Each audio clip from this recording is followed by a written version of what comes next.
এই ভিডিওতে ক্লাস 10 এর উপর যে কোয়েশ্চন ব্যাংক দেওয়া হয়েছে ত্রিপুরা এসসিআরটি কুঞ্জ ব্যাংক থেকে, যারা এবার তোমরা 2026 এ মাধ্যমিক পরীক্ষা দেবে, সেই কোয়েশ্চন ব্যাংকের সায়েন্সের কোয়েশ্চন পেপারের আমি কেমিস্ট্রির যে কোয়েশ্চনগুলি আছে সেগুলির আনসার এই ভিডিওতে বুঝিয়ে তুলে ধরেছি। এর আগে আমি ফিজিক্স, কেমিস্ট্রি, বায়োলজির উপরে সাজেশন আনসার সহ দিয়ে দিয়েছি।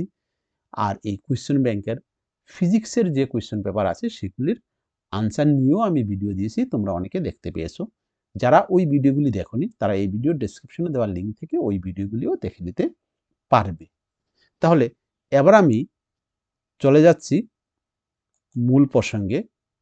তোমরা আমার সাথে থাকো। আর তোমাদের কাছে যদি এই যে কোয়েশ্চন ব্যাংকের যদি কোয়েশ্চনগুলির সাথে থাকে সেগুলি আমার ভিডিওর সাথে সাথে তোমরা মিলে নিতে পারো, বা আমার এই আনসারগুলি তোমাদের সেই কোয়েশ্চন ব্যাংকে তোমরা মার্ক করেও নিতে পারো। আদারওয়াইজ তোমাদের যে যদি আনসারগুলি জানা থাকে আমার ভিডিওর সাথে, অর্থাৎ আমার দেওয়া আনসারের সাথে একটা ক্রস চেকও করে নিতে পারো। তাহলে এবার আমি চলে যাচ্ছি মূল প্রসঙ্গে। দেখো, এই হচ্ছে কি তোমাদের যে ব্লুপ্রিন্ট, অর্থাৎ কি কি কোয়েশ্চন কোন কোন চ্যাপ্টার থেকে কত মার্কের থাকবে সেই বিষয়টা আগে একটু দেখে নিলাম আমরা। দেখো, এই যে প্রথম চ্যাপ্টারটা আছে কি রাসায়নিক বিক্রিয়া ও সমীকরণ, এই চ্যাপ্টার থেকে এমসিকিউ একটা প্রশ্ন থাকবে, ভেরি শর্ট আনসার থাকবে একটা, আর 3 মার্কের একটা থাকবে, টোটাল থাকবে 5 মার্কস। অর্থাৎ এই চ্যাপ্টার থেকে টোটাল 3টা কোয়েশ্চন থাকবে, তার মধ্যে 5 নম্বর আসবে, অর্থাৎ বড় প্রশ্ন এই চ্যাপ্টার থেকে তেমন আসবে না।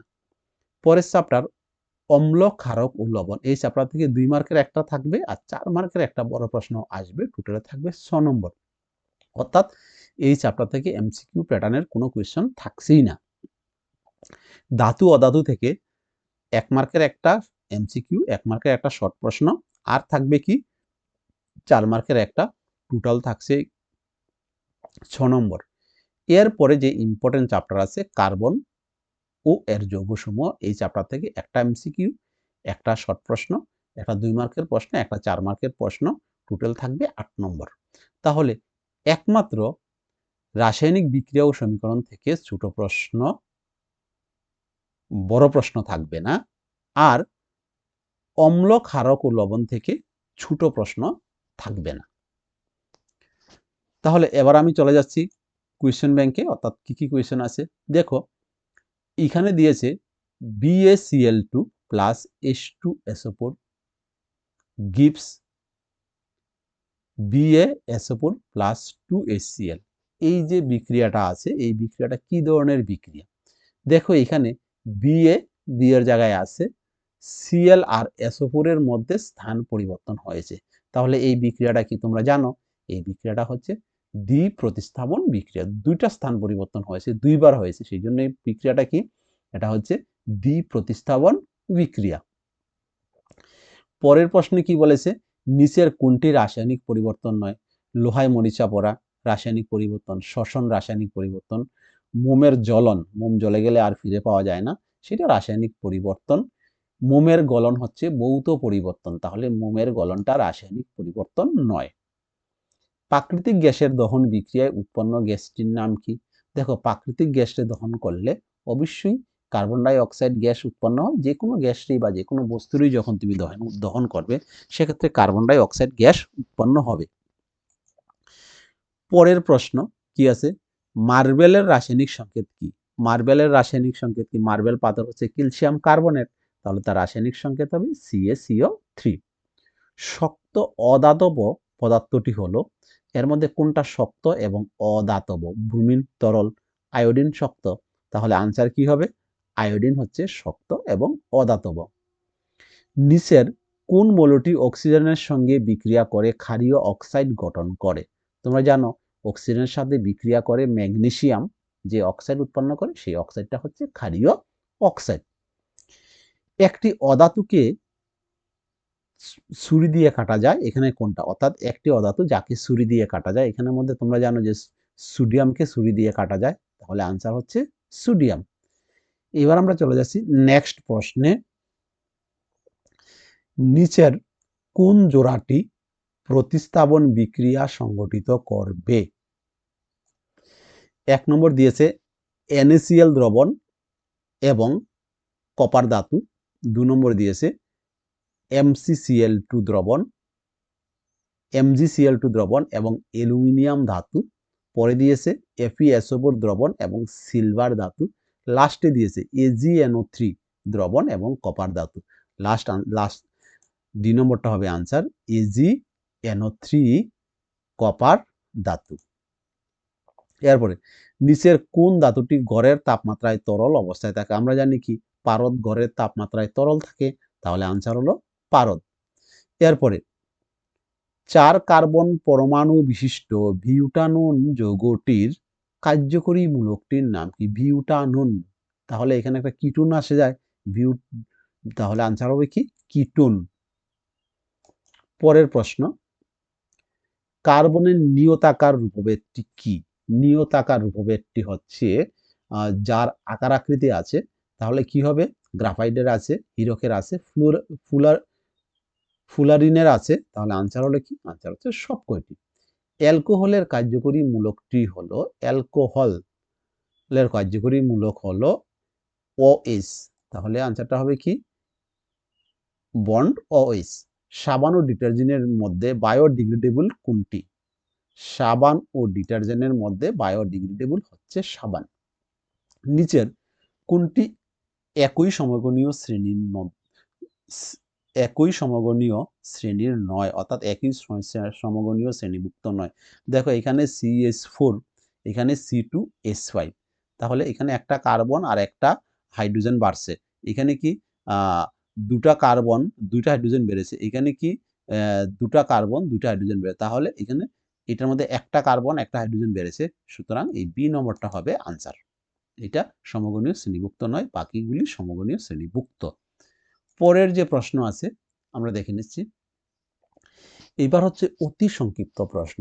কোন ধাতুর তাপ পরিবাহিতা সবচেয়ে কম, মানে কম তাপ পরিবহন করে এমন একটা ধাতু হচ্ছে লেড বা সীসা। সীসার তাপ পরিবাহিতা সবচেয়ে কম। এরপরে একটি প্রাকৃতিক গ্যাসের উপাদান কি? তোমরা জানো প্রাকৃতিক গ্যাসের মধ্যে মিথেন অবশ্যই থাকে, তাহলে প্রাকৃতিক গ্যাসের উপাদান হলো মিথেন। একটি অ্যান্টিঅক্সিডেন্ট পদার্থের নাম, এটা অ্যান্টিঅক্সিডেন্ট পদার্থের নাম তোমরা জানো যে চিপসের প্যাকেটের মধ্যে অ্যান্টিঅক্সিডেন্ট হিসাবে নাইট্রোজেন গ্যাস ঢুকিয়ে দেওয়া হয়, তাহলে এখানে আনসার কি? আনসার হচ্ছে নাইট্রোজেন গ্যাস। এইবার যেটা একটা ইম্পর্টেন্ট প্রশ্ন হলো, নিচের বিক্রিয়াগুলির সমতা বিধান করো। দেখো আমি প্রত্যেক বছরই বলে দিই এবং সাজেশনেও আমি অনেক কোয়েশ্চেন দিয়েছি এবং প্রত্যেক বছরই একটা বা দুটা সমতা বিধান থাকে। তাহলে তোমরা যখন এইবারের প্রশ্ন খুলেই তোমরা কিন্তু দেখতে পাবে 1 নম্বর অথবা 2 নম্বর দিয়ে, অর্থাৎ একটা অথবা দুটা সমতা বিধান এক্সামে আসবেই। এটা কোনো বছরই মিস হয় না। সুতরাং সমতা বিধানগুলি খুব ইম্পর্টেন্ট। এখানের মধ্যে মাত্র 3-4টা কোয়েশ্চেন দিয়েছে সমতা বিধান। তোমরা এর বাইরে কোয়েশ্চেন তোমাদের যে বই আছে, টেক্সট বুক আছে, টেক্সট বুকের যে এক্সারসাইজ আছে সেখানে কোয়েশ্চেন দেওয়া আছে, সেগুলি সলভ করে নেবে। আদারওয়াইজ তোমরা যদি বুঝতে চাও যে কি করে সমতা বিধানগুলি সলিউশন করবে, আমার শুধু সমতা বিধানের উপর আলাদা একটা ভিডিও দেওয়া আছে, সেটা এই ভিডিওর ডেসক্রিপশনের লিঙ্কে তোমরা পেয়ে যাবে। সেই ভিডিওটা দেখে নিলে আশা করি সমতা বিধান সম্পর্কে তোমাদের যেই প্রশ্ন আছে সেগুলি ক্লিয়ার হয়ে যাবে। তাহলে এখানের মধ্যে কি PbNO3 টুয়াইস, দেখো এখানে পিবি একটা আছে, রাইটেও একটা আছে, এখানে কয়টা আছে? 3 দুগুণে 6টা। এইখানে আছে কয়টা? এইখানে আছে 4টা। তাহলে এখানে কি করতে হবে? এখানে যদি আমরা 2 লাগিয়ে দিই, 2 লাগিয়ে দিই, তাহলে এখানে হয়ে যাবে 12টা। 6 দুগুণে 12টা। দেখো এখানে যদি আমরা 2 লাগিয়ে দিই, এখানে হবে হবে 3 দুগুণে 6, 6 দুগুণে 12টা। এখানে দেখো এখানে যদি 4 লাগিয়ে দিই, তাহলে 4 দুগুণে 8টা আর হচ্ছে 2টা 10টা, 10টা 2টা 12টা হয়ে গেল। হয়ে গেলে আর পিবি কটা? পিবি 2টা। এন কটা? এন হলো 4টা। এখানে দেখো এন হচ্ছে 2টা, 2 দুগুণে 4টা। এরপরে কি দিছে? এরপরে দিয়েছে, দেখো এটাকে তোমরা উঠিয়ে নাও। মনে রাখবে অনেক বইয়ে দেখবে তোমরা এখানে অ্যারো দিয়ে দেওয়া থাকে। আমার মনে হয় আনসারটা যখন লিখবে তখন ইকুয়াল দিয়ে লিখবে, কারণ উভয় পক্ষের পরমাণু অণু পরমাণু সংখ্যা সমান হয়ে যায় এই সমতা বিধানের মাধ্যমে, সেই জন্য এখানে ইকুয়াল দিতে হয়। সি নম্বরটা এখানে কি দেবে, এখানে একটা 2 দিয়ে দেবে, বাস লাস্ট একটা 2 দিয়ে দেবে, হয়ে যাবে। এরপরে ডি নম্বরটা কি হবে, এখানে একটা 4 দিয়ে দেবে, এখানে একটা 4 দিয়ে দেবে, আর এখানে একটা 2 দিয়ে দেবে, দেখবে হয়ে যায়, মিলে যাবে। দেখো ডি নম্বরটাও হয়ে গেছে। তোমরা উঠিয়ে নাও, আর উঠিয়ে না নিয়ে থাকলে একটা স্ক্রিনশট মেরে নিতে পারো। পরের প্রশ্ন, একটি ধাতু সংকরের নাম লিখো। পিতল, সবচেয়ে কাছে দেখা যায় পিতল, পিতলের বাসনপত্র, ধাতু সংকর। একটি অধাতুর নাম করো যা তড়িতের সুপরিবাহী। তড়িতের সুপরিবাহী অথচ অধাতু। আমাদের যে আমরা যে পেন্সিল দিয়ে লিখি, পেন্সিলের যে শীষ, গ্রাফাইট, গ্রাফাইট হচ্ছে একটা অধাতু কিন্তু তড়িতের সুপরিবাহী। মার্কারির আকরিকের নাম ও সংকেত লিখো। মার্কারির একটি আকরিকের নাম হচ্ছে সিনাবার, যার সংকেত হলো HgS। আনসারটা হলো কি সিনাবার, HgS। এমন একটি ধাতুর নাম করো যাকে সহজেই ছুরি দিয়ে কাটা যায়। এই যে একটু আগে বললাম সোডিয়ামকে ছুরি দিয়ে কাটা যায়, আগে তোমরা এমসিকিউতে পেয়েছো, তাহলে আনসার হচ্ছে সোডিয়াম। তাপের সুপরিবাহী কোন ধাতু, এখানের মধ্যে তাপের সুপরিবাহী কোন ধাতু, কোন ধাতু তাপের সুপরিবাহী, আনসার হলো রূপা তাপের সুপরিবাহী, অর্থাৎ সর্বাধিক সুপরিবাহী হচ্ছে রূপা। তাপের সুপরিবাহী অনেক ধাতু আছে, এগুলির মধ্যে সবচেয়ে বেশি সুপরিবাহী হচ্ছে রূপা। এরপরে আমি এখানে গঠন সংকেতগুলির নাম দিয়ে দিচ্ছি। বিউটানোন, বিউটানোন হলে কি হবে, এখানের মধ্যে 4টা কার্বন হবে, মিথেন, ইথেন, প্রোপেন, বিউটেন। আর আনন, আনন মানে সিও, তাহলে আমরা কি লিখতে পারি, দেখো বিউটানোন। যদিও এটা হচ্ছে 2 বিউটানোন, এখানে 1 2 2 এর মধ্যে তোমার সিও আছে, এটা হচ্ছে 2 বিউটানোন, বা এরকম দিলেও হবে। এরপরে হেক্সানেল, হেক্সানেলের মধ্যে কি হবে, হেক্সানেলের মধ্যে 6টা কার্বন হবে, আর তার সাথে আনেল, আনেল মানে হবে CHO, 6টা কার্বনযুক্ত আনেল হলো হেক্সানেল। তাহলে কি হবে, এই দেখো 1 2 3 4 5 6 হলো হেক্সানেল। এরপরে কি ইথানোয়িক অ্যাসিড, তাহলে মিথেন, ইথেন, ইথেনের মধ্যে কটা থাকবে, 2টা কার্বন থাকলে, আর আণবিক অ্যাসিড COOH থাকবে, তাহলে কি হবে, এই হচ্ছে ইথানোয়িক অ্যাসিডের যে এই যে সি নম্বর, ইথানোয়িক অ্যাসিডের যে গঠন সংকেতটা। দেখো আমি গঠন সংকেত নিয়েও আলাদা একটা ভিডিও দিয়েছি, সেই ভিডিওটাও এই ভিডিওর ডেসক্রিপশনে দেওয়া আছে, তোমরা যদি সেই ভিডিওটা দেখে নাও তাহলে আমার মনে হয় না এমন কোনো গঠন সংকেত আছে যেগুলি তোমরা পারবে না, সবগুলি তোমরা পারবে। তাহলে এবার আমরা দেখে নিচ্ছি, এখানে দেখো ইউপ্যাক নাম আছে, এই যে ইউপ্যাক নাম, ইউপ্যাক নাম, একটা ইউপ্যাক নাম এবং গঠন সংকেত আসবে, কারণ প্রত্যেক বছরই এসে থাকে। কেননা তোমাদের যে কার্বন যৌগ এই চ্যাপ্টার থেকে সর্বাধিক নম্বর থাকে, একটা বড় প্রশ্ন থাকে, 2 মার্কের একটা প্রশ্ন থাকে, 1 মার্কেরও থাকে, এমসিকিউ থাকে, সেই জন্য এই চ্যাপ্টারটা বেশি ইম্পর্টেন্ট। আর এই চ্যাপ্টারটা আমার কাছে মনে হয় একেবারে সোজা একটা চ্যাপ্টার। এখানে কি 1 2 দুটা কি আছে, কার্বন আছে, তাহলে মিথেন, ইথেন, আর হলো ব্রোমো, তাহলে আমরা কি বলতে পারি, ব্রোমো ইথেন, তাহলে এটার নাম হবে কি, আনসার হবে ব্রোমো ইথেন। এরপরে এখানের মধ্যে 1 2 3 তিনটা কি আছে, 3টা কার্বন আছে, তাহলে মিথ, ইথ, প্রপ, আর এখানে ট্রিপল বন্ড মানে আইন, তাহলে আনসার কি হবে, প্রোপাইন, তাহলে এটার আনসার হবে প্রোপাইন। এখানের মধ্যে দেখো 1 2 3 4 4টা কার্বন আছে, আর 3 নম্বর এই কার্যকরী মূলক আছে ডান দিকে, দেখো COOH হলো কার্যকরী মূলক, তো কার্যকরী মূলক থেকে যদি নম্বরিং করো তাহলে কি 3 নম্বরে এসে Cl হয়, তাহলে 3 ক্লোরো, Cl মানে কি 3 ক্লোরো। আর 4টা কার্বন আছে মানে কি বিউটেন, বিউট, আর COOH মানে কি আণবিক, তাহলে 3 ক্লোরো বিউটানোয়িক অ্যাসিড, তাহলে আনসার কি হবে 3 ক্লোরো বিউটানোয়িক অ্যাসিড। এর পরের প্রশ্ন দেখে নিচ্ছি, একটি কার্বনবিহীন কার্যকরী মূলকের নাম লিখো। ওই যে হাইড্রোক্সিল আমরা আগে দেখেছিলাম, বন্ড OH, তার মধ্যে কার্বন নাই, কার্বনবিহীন কার্যকরী মূলকের নাম হচ্ছে হাইড্রোক্সিল। একটি অসম্পৃক্ত হাইড্রোকার্বনের নাম লিখো। হাইড্রোকার্বন মিন্স তার মধ্যে হাইড্রোজেনও থাকবে, কার্বনও থাকবে, অসম্পৃক্ত মানে তার মধ্যে এক বন্ধনও থাকবে, দ্বিবন্ধন বা ত্রিবন্ধন যে কোনো একটা থাকবে, তাহলে কি অ্যাসিটিলিন। অ্যাসিটিলিন একটি অসম্পৃক্ত হাইড্রোকার্বন, এখানে ইথিলিনও হতে পারে। এরপরে বনস্পতি তেলের হাইড্রোজেনেশন বিক্রিয়ার সাধারণ কোন অনুঘটক ব্যবহৃত হয়? আবারও বলছি, বনস্পতি তেলের হাইড্রোজেনেশন বিক্রিয়ায় সাধারণত কোন অনুঘটক ব্যবহার করা হয়? আনসার হচ্ছে প্লাটিনাম। দুটি বায়ু দূষক গ্যাসের নাম করো। বায়ু দূষণ করা এমন একটি গ্যাসের নাম হচ্ছে, আমরা জানি কি, কার্বন ডাই অক্সাইড। আর আরেকটা গ্যাস হচ্ছে কি, আরেকটা গ্যাস হচ্ছে সালফার ডাই অক্সাইড। তাহলে প্রথমটা কি লিখব? Sulphur die oxide. আরেকটা গ্যাস লিখে নাও, কার্বন ডাই অক্সাইড। সংকেত সহ দিয়ে দিয়েছি।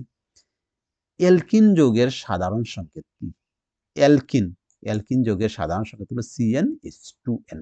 আবার বলছি, অ্যালকিন যৌগের সাধারণ সংকেত হলো CnH2n। দেখো, এইখানে সংক্ষিপ্ত প্রশ্ন, অর্থাৎ 2 মার্কের যে প্রশ্নগুলি আছে, আমি যদি এইখান থেকে সবগুলি প্রশ্নের আনসার বলে দিতে যাই, তাহলে তোমরা বুঝতে পারছ যে ভিডিওটা কত বড় হবে। তা আমি কি করেছি, এই যে সংক্ষিপ্ত যে বড় যে প্রশ্নগুলি আছে, সেই বড় প্রশ্নগুলির মধ্যে আমার যেই প্রশ্নগুলি আমার মনে হয়েছে তোমরা পারবে না, সেই প্রশ্নগুলির আনসার আমি দিয়ে দিয়েছি। আর সাথে সাথে আমি বুঝিয়ে দিয়েছি কোন কোন প্রশ্নগুলি কত বেশি ইম্পর্টেন্ট। এর বাইরে যদি তোমাদের কোনো কোয়েশনে আনসার লাগে, তোমরা কমেন্টে বলবে, আমি সেগুলির আনসার তোমাদের প্রয়োজনে পিডিএফও দিয়ে দেব। তাহলে এরপরে আমরা দেখে নিচ্ছি। দেখো, এখানে এক দুধওয়ালা বিশুদ্ধ দুধের সাথে সামান্য পরিমাণ খাবার সোডা যোগ করেন। কেন তিনি বিশুদ্ধ দুধে pH 6 থেকে পরিবর্তন করে সামান্য ক্ষারীয় করেন? কেন এই দুধ দইয়ে জমা হতে অধিক সময় নেয়? এই যে কোয়েশনটা, একটা অনেক ইম্পর্টেন্ট কোয়েশন, একবার পরীক্ষাতে এসেছিল। এরপরে আরেকটা কোয়েশন হলো, আমার মনে হয়, এই যে কেটিনেশন কি? একটি বদ্ধ শৃঙ্খলযুক্ত যৌগের উদাহরণ দাও। খুব ইম্পর্টেন্ট এই প্রশ্নটা। এর আগে 6 নম্বরটা, কার্বন মৌল আয়ন গঠন করে না কেন? এখানে বলে C4+, C4-, এইভাবে না দিয়ে কোয়েশনটাকে চেঞ্জ করে দিতে পারে যে কার্বন পরমাণু আয়ন গঠন করে না কেন? This the most important question. এর আগে অনেকবার এই প্রশ্নটা পরীক্ষাতে এসছে। এরপরে এইখানে যে আছে এই প্রশ্নটা দেখো, লোহার পিনকে কপার সালফেট দ্রবণে ডুবিয়ে রাখলে কি ঘটে? বিক্রিয়া সহ লিখো। দেখো, লোহার পিনকে যদি কপার সালফেট দ্রবণে তুমি ডুবিয়ে রাখো, তাহলে কপার সালফেট দ্রবণ থেকে যে তামা আছে লোহা দ্বারা অপসারিত হবে। তাহলে আমরা কি লিখতে পারি? লোহা তামার চেয়ে বেশি সক্রিয় হওয়ায় এটি কপার সালফেট দ্রবণ থেকে তামাকে অপসারণ করে। ঠিক আছে? তাহলে এক্ষেত্রে দ্রবণের বর্ণ কি আছে? কপার সালফেট তো নীল আছে, নীল থেকে দ্রবণের বর্ণটা হয়ে যাবে কি? দ্রবণের বর্ণটা হয়ে যাবে সবুজ। তাহলে দ্রবণের রং নীল থেকে সবুজ হয় এবং লোহার উপর লালচে তামা জমা পড়ে। তাহলে সংখ্যাটা কি হবে? সমীকরণটা কি হবে? সমীকরণটা হবে লোহা plus copper sulphate gives FeSO4 plus Cu। এরপরে দেখো 2 নম্বর যে কোয়েশনটা আছে, এখানে শূন্যস্থান পূরণ। সূর্যালোকের পরে কি দাঁড়াচ্ছে? দেখো, সূর্যালোকের পরে দাঁড়াচ্ছে তোমাদের এইটা। এইভাবে তোমরা শূন্যস্থান পূরণ করো। শূন্যস্থান পূরণও পরীক্ষায় আসতে পারে। এরপরে 2 নম্বর যে শূন্যস্থান পূরণটা, এখানে কি হবে? বলছে নিচের বিক্রিয়াতে কোন পদার্থটি জারিত এবং কোন পদার্থটি বিজারিত হয়েছে? This is the most important. আসতেই পারে। জারিত হয়েছে কোনটা? এখানে দেখো, জারিত হয়েছে Na জারিত হয়েছে, কেননা Na ইলেকট্রন ত্যাগ করেছে। আবার বলছি, Na ইলেকট্রন ত্যাগ করেছে, সেই জন্য Na জারিত হয়েছে। আর O2 বিজারিত হয়েছে, কেননা ইলেকট্রন গ্রহণ করেছে। যে ইলেকট্রন গ্রহণ করে তাকে বলা হয় ইলেকট্রন গ্রহণ করলে, যে ইলেকট্রন গ্রহণ করে সে বিজারিত হয়, আর যে ইলেকট্রন ত্যাগ করে সে জারিত হয়। এরপরে আমরা দেখে নিচ্ছি পরের যে প্রশ্ন আছে, কারণ দশা। ম্যাগনেসিয়াম ফিতাকে বায়ুতে দহন করার পূর্বে পরিষ্কার করা হয় কেন? প্রথম চ্যাপ্টারের প্রশ্ন, ইম্পর্টেন্ট। প্রথম চ্যাপ্টার থেকে যে প্রশ্ন আসবে, 4 মার্কের প্রশ্ন নেই, 3 মার্কের প্রশ্ন। 3 মার্ক দিয়ে আসতেই পারে। এরপরে বিয়োজন বিক্রিয়া এবং সংযোগ বিক্রিয়াকে বিপরীত বিক্রিয়া। এরপরে আমরা দেখে নিচ্ছি লোহিত তত্ত্ব লোহার উপর দিয়ে স্টিম চালনা করা হলে, এগুলি আমি আমার সাজেশনে দিয়েছি, মোস্ট ইম্পর্টেন্ট। আমি যে প্রশ্নগুলি পরে শোনাচ্ছি এই প্রশ্নগুলির উপর একটু বেশি জোর দেবে। এরপরে আরেকটা ইম্পর্টেন্ট প্রশ্ন হচ্ছে, এটাও অনেকবার পরীক্ষায় এসছে, একটি পদার্থ এক্স দ্রবণ দ্বারা রং করার কাজে ব্যবহৃত হয়, এক্স পদার্থটির নাম ও সংকেত লিখো, জলের সাথে এক্স এর বিক্রিয়ার সমীকরণ লিখো। দেখো তোমাদের এসসিআরটি থেকে যে কোয়েশ্চেন ব্যাংক দিয়েছে, নো ডাউট এই কোয়েশ্চেন ব্যাংকের প্রশ্নগুলি অনেক বেশি ইম্পর্টেন্ট। এই কথার অর্থ এই না যে এর বাইরে তুমি পড়বে না, এই কথার অর্থ এই না যে এর বাইরে থেকে একটা প্রশ্ন পরীক্ষায় আসবে না। তারা তো বলে দেয়নি যে এই প্রশ্নগুলি পড়লেই তুমি 100% পরীক্ষাতে কমন পাবে। যারা সাধারণ স্টুডেন্ট আছো, যারা মোটামুটি স্টুডেন্ট আছো, এইটা আমি 100% বলে দিতে পারি যে এই প্রশ্নগুলি পড়লে এখান থেকে তোমরা পাস অ্যাটলিস্ট করে যাবে। আর এখানের মধ্যে আমি যে প্রশ্নগুলি আমি বলছি, এই প্রশ্নগুলি একটু বেশি ইম্পর্টেন্ট। এরপরের যে কোয়েশ্চেন আছে দেখো, দই এবং টক জাতীয় বস্তুকে পিতল এবং কপারের পাত্রে জমা রাখা হয় না কেন? খুব ইম্পর্টেন্ট। এরপরে খাবার সোডা এবং কাপড় কাচার সোডার রাসায়নিক নাম ও সংকেত লিখো, সাথে ব্যবহার লিখো। একটি প্রাকৃতিক নির্দেশকের নাম লিখো, খুব ইম্পর্টেন্ট, প্রাকৃতিক নির্দেশক। এরপরে প্লাস্টার অফ প্যারিসকে আর্দ্রতামুক্ত পাত্রে রাখা হয় কেন? খুব বেশি ইম্পর্টেন্ট এই প্রশ্নটা।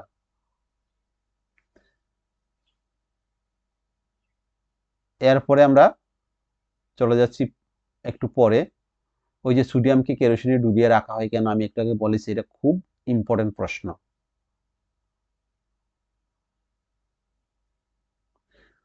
সংযোজন বিক্রিয়া ও প্রতিস্থাপন বিক্রিয়ার মধ্যে পার্থক্য লিখো।